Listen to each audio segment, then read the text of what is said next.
Hi, இன்னைக்கு டேஸ்டியான சேனைக்கிழங்கு gravy பண்ண போறேன். இது நான் ஃபர்ஸ்ட் டைம் ட்ரை பண்ற ரெசிபி இல்லை, நான் வீட்டில் அடிக்கடி பண்றது தான். என்னோட ஃபேவரட்டான சேனைக்கிழங்கு கிரேவி நான் எப்படி செய்யறேன்னு பார்க்கலாம். ஒரு கடாயில கொஞ்சம் எண்ணெய் ஊற்றி சேனைக்கிழங்கு ஃப்ரை பண்ண போறேன். நான் 1/4 கிலோ சேனைக்கிழங்கு க்ளீன் பண்ணி ஸ்கொயர் ஷேப்ல கட் பண்ணி வச்சிருக்கேன். கொஞ்சம் கொஞ்சமா ஃப்ரை பண்ணி எடுக்கலாம். நான் உப்பு மஞ்சள் பொடி எதுவுமே ஆட் பண்ணல, பச்சை சேனைக்கிழங்கு தான் ஃப்ரை பண்றேன். ஃப்ரை பண்றதுனால ரொம்ப ஆயில் அப்சர்ப் ஆகாது. இந்த மாதிரி ஃப்ரை ஆனதுக்கு அப்புறம் எடுத்துடலாம். மற்ற சேனைக்கிழங்கும் இதே மாதிரி ஃப்ரை பண்ணி எடுக்கலாம். சேனைக்கிழங்கு ஃப்ரை பண்ணியாச்சு. இனி நம்ம மசாலா ரெடி பண்ணலாம். ஃப்ரை பண்ண அதே கடாயில வெங்காயம் வதக்க போறேன். நான் ஒரு பெரிய வெங்காயம் எடுத்திருக்கேன். 2 பச்சை மிளகாய் ஆட் பண்ணலாம்.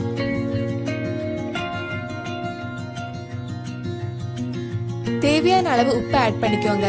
வெங்காயம் சீக்கிரம் வதங்கிடும்.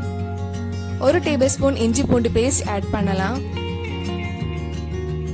வெங்காயம் நல்லா வதங்கி பிரவுன் கலர் ஆனதுக்கு அப்புறம் ஒரு தக்காளி ஆட் பண்ண போறேன். தக்காளி கொஞ்சம் வதங்கினதுக்கு அப்புறம் மற்ற மசாலா எல்லாம் ஆட் பண்ணலாம். 1/2 டேபிள் ஸ்பூன் மஞ்சள் பொடி, 1 டேபிள் ஸ்பூன் மல்லிப்பொடி, 1 டேபிள் ஸ்பூன் மிளகாய் பொடி ஆட் பண்ணியிருக்கேன். நான் 1/2 டேபிள் ஸ்பூன் சிக்கன் மசாலா பொடியும் ஆட் பண்ணியிருக்கேன். அது ஆப்ஷனல் தான், கண்டிப்பா ஆட் பண்ணணும்னு இல்லை.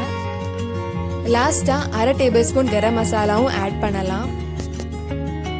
பச்சை வாசனை எல்லாம் போனதுக்கு அப்புறம் நம்ம ஃப்ரை பண்ணி வச்சிருந்த சேனைக்கிழங்கு இது கூட ஆட் பண்ணி நல்லா மிக்ஸ் பண்ணலாம்.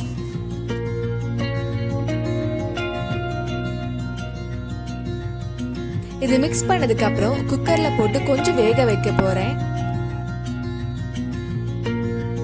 2.5 கப் தேங்காய் பால் ஆட் பண்ணிருக்கேன். உப்பு கம்மியா இருந்தா டேஸ்ட் பார்த்துட்டு கொஞ்சம் உப்பு ஆட் பண்ணிக்கோங்க. ரொம்ப நேரம் வேக வைக்க வேண்டாம். நான் 5 நிமிஷம் லோ ஃப்ளேம்ல கொஞ்சம் வேக வச்சிருக்கேன். நம்ம இனி இது ஓபன் பண்ணி எப்படி வந்திருக்குன்னு பார்க்கலாம். சேனைக்கிழங்குல தேங்காய் பால் அந்த மசாலா எல்லாம் நல்லா ஊறி இருக்கு. சூப்பரா ஸ்மெல் வருது. கிரேவி இன்னும் கொஞ்சம் திக்கா வேணும்னா லோ ஃப்ளேம்ல கொஞ்சம் நேரம் வச்சுக்கோங்க. ரொம்ப நேரம் கிண்ணா சேனைக்கிழங்கு குழஞ்சு போயிடும்.